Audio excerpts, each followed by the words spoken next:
الله الرحمن الرحيم والصلاة والسلام على رسوله الكريم وعلى آله وصحبه أجمعين۔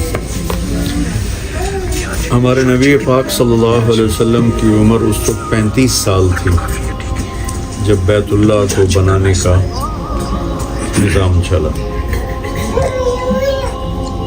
تو حجر اسود کو جب رکھنے کا موقع آیا، اس وقت تو یہ پورا پتھر تھا، تو 2-3 ٹکڑیاں پڑی،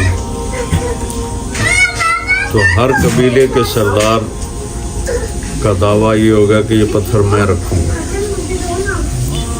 اور 5 دن اس پہ جھگڑا چلتا رہا، اور 5ویں دن خطرہ پیدا ہو گیا کہ آپس میں تلواریں نکل آئیں گی، اتنی آپس میں سختی پیدا ہو گئی۔ تو ابو امیہ ایک شخص تھا قبیلہ مخزوم کا،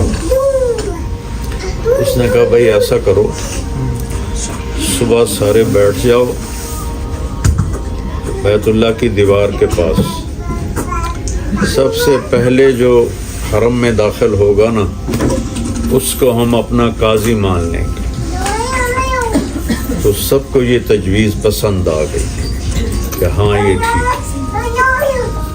تو اگلے دن یہ سارے بڑے سردار بیٹھے، تو سب سے پہلے ہمارے نبی داخل ہوئے، اور کہو بھائی صادق امین آ گئے، صادق امین آ گئے، صادق امین آ گئے، ہم راضی ہیں ان کے فیصلے پر، راضی ہیں۔ تو آپ نے کہا کہ چادر لاؤ، چادر لائی، اس پر آپ نے پتھر رکھا، سارے سرداروں سے کہا چادر کو کونوں سے پکڑ کے اٹھاؤ۔ تو سارے سرداروں نے چادر پکڑ کے، جب اس کے لیول پر پتھر آیا تو آپ نے اٹھا کے اس کو اس کے اندر رکھ دیا۔ یہ جنت کا پتھر ہے، یہ سفید رنگ کا تھا، اور جب طوفان نوح میں بیت اللہ ضائع ہو گیا تھا تو یہ پتھر فرشتوں نے یہ سامنے جو پہاڑ ہے جبل قبیس، اس میں اس کو فکس کر دیا تھا۔ پھر ابراہیم علیہ السلام کو اللہ نے رہبری فرمائی کہ یہ وہ پتھر ہے، اس کو یہاں لگانا ہے۔ تو اب تھوڑا ہم واپس چلتے ہیں کہ جب حضرت حاجرہ علیہ السلام کو اللہ نے پانی دے دیا، زم زم عبری زبان کا لفظ ہے، رک جا رک جا، تو ہمارے نبی نے فرمایا کہ کاش ہماری ماں یہ نہ کہتی تو یہاں پورا ایک دریا بہہ جاتا، اتنا اللہ کی رحمت جوش میں تھی، وہ نیچے چلا گیا۔ تو اب یہ راستہ چلتا نہیں تھا، ادھر کوئی آتا جاتا نہیں تھا،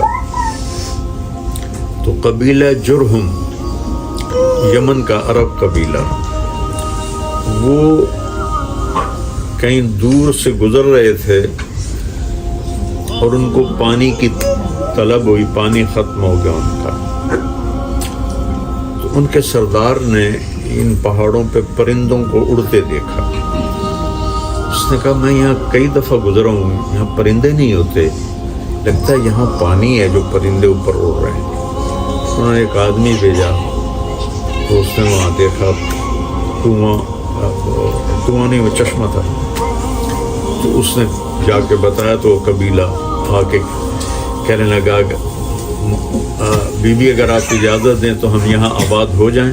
اب اللہ حضرت حاجرہ کی آبادی کا سامان فرما رہا ہے، کہنے لگے ہو جاؤ لیکن پانی میرا ہوگا، پانی پہ قبضہ میرا ہوگا۔ تو ٹھیک ہے، پانی آپ کا، وہ قبضہ گروپ تو تھے نہیں اس وقت کہ پانی آپ کا، ہم آپ کے قریب رہیں گے۔ عرب کی ایک قسم ہے عرب بائدہ، ایک ہے عرب عاربہ، ایک ہے عرب مستعربہ۔ بائدہ کہتے ہیں جو مٹ گئے، قوم عاد، قوم سمود، قوم عمالقہ، یہ عرب تھے، ان کی نشانی مٹ گیا، نسلیں مٹ گئی۔ وہ عرب عاربہ ہیں جن کو قحطانی بھی کہتے ہیں، یہ یمن کے جو عرب تھے ان کے بڑے کو عرب عاربہ کہتے ہیں، اور ان قبائل کو عرب عاربہ اور یا قحطانی کہتے ہیں۔ عرب مستعربہ حضرت اسماعیل کی اولاد کو کہتے ہیں، جو حضرت اسماعیل کی اولاد سے نسل چلی اس کو عرب مستعربہ کہتے ہیں اور عدنانی کہتے ہیں۔ اور ہمارے نبی عدنانی عرب تھے، قحطانی عرب نہیں تھے، عدنانی عرب تھے۔ تو بنو قزاع نے 300 سال، بیچ میں ہم نے وہ حضرت حاجرہ والا قصہ سارا سمیٹ دیا ہے۔ بنو قزاع نے 300 سال حکومت کی مکہ پر۔ تو پھر بنو خزاع ایک قبیلہ تھا، اس نے حملہ کر کے اور مکے پہ قبضہ کر لیا۔ جب بنو جرہم کو اندازہ ہو گیا کہ ہم شکست کھا رہے ہیں تو انہوں نے کنویں میں پتھر اور سامان اور کیا کچھ اس میں ڈال کے کنواں بند کر کے اس کو اوپر سے پتھروں سے بند کر دیا۔ تو جب خزاع آئے تو ان کو پانی کا نشان نہیں ملا۔ تو کوئی 350 سال حکومت کی بنو خزاع نے۔ تو ان کے سردار کو قصی اس وقت مشہور ہوئے، قصی بن کلاب، جو ہمارے نبی محمد بن عبداللہ بن عبد المطلب بن ہاشم بن عبد مناف بن قصی بن کلاب بن مرہ بن کعب بن لوئی بن غالب بن فہر بن مالک بن نظر بن کنانہ بن خزیمہ بن مدرکہ بن الیاس بن معد بن عدنان، یہ عدنانی عرب ہے۔ تو قصی جو تھے وہ بڑے مشہور ہوئے اور انہوں نے قریش کے قبائل کو اکٹھا کرنا شروع کیا۔ قریش کا نام تھا فہر، میں نے پہلے بھی بتایا تھا۔ تو بنو خزاع کے سردار کو شراب کا مشکیزہ دے کر مکے کی حکومت لے لی، نشہ پلا تھا، شراب کے مشکیزے پر اس نے سائن کر لیے کہ مکے کی حکومت تمہاری۔ تو قصی کا قبضہ ہو گیا تو قریش کے قبائل اکٹھے ہونے شروع ہو گئے۔ قصی کے بیٹے تھے عبد مناف، جو اتنے خوبصورت تھے کہ ان کو مکے کا چاند کہا جاتا تھا۔ ان کے 4 بیٹے تھے، ایک کا نام تھا مطلب، ایک کا نام ہاشم، ایک کا نام نوفل اور ایک کا نام عبد شمس۔ ان کے یہ 4 بیٹے تھے۔ تو عبد مناف کے مرنے کے بعد خاندان والوں نے مطلب بڑے بیٹے تھے ہاشم کو سردار بنایا۔ تو بہت ذہین تھے، بہت قابل تھے۔ یہ رحلۃ الشتاء والصیف، ایک سفر سردی کا ایک گرمی کا انہوں نے جاری کیا اور ان یمن اور شام سے تجارتی تعلقات قائم کیے۔ تو اس پر جو عبد شمس کا بیٹا تھا امیہ، اس نے اختلاف کیا کہ چھوٹا کیوں سردار بنے، بڑے کو سردار بنے۔ تو اس پہ جھگڑا ہو گیا۔ تو اس زمانے میں عرافہ عورتیں ہوتی تھیں، نجومی ٹائپ، ان کے پاس جھگڑا جایا کرتا تھا۔ تو اس نے ہاشم کے حق میں فیصلہ دے دیا اور یہ شرط طے پائی تھی کہ جو ہارے گا وہ 10 سال مکہ چھوڑ دے گا۔ تو جب اس عرافہ نے ہاشم کے بارے میں فیصلہ دیا تو امیہ کو 10 سال کی جلاوطنی کرنی پڑی، وہ شام چلا گیا اور یہاں سے بنو ہاشم اور بنو امیہ کی آپس میں ایک نفرت شروع ہوئی۔ تو ہاشم تشریف لے گئے تجارت کے لیے، غزہ جانا تھا۔ تو مدینے پہنچے تو ایک یہودی عورت نے، ہمارے نبی جس باپ کی پشت میں آتے تھے اس کے ماتھے پر نور نبوت چمکتا تھا۔ تو یہودی عورت نے آپ کو دیکھا تو کہنے لگے ہاشم ایک رات میرے ساتھ گزار لو۔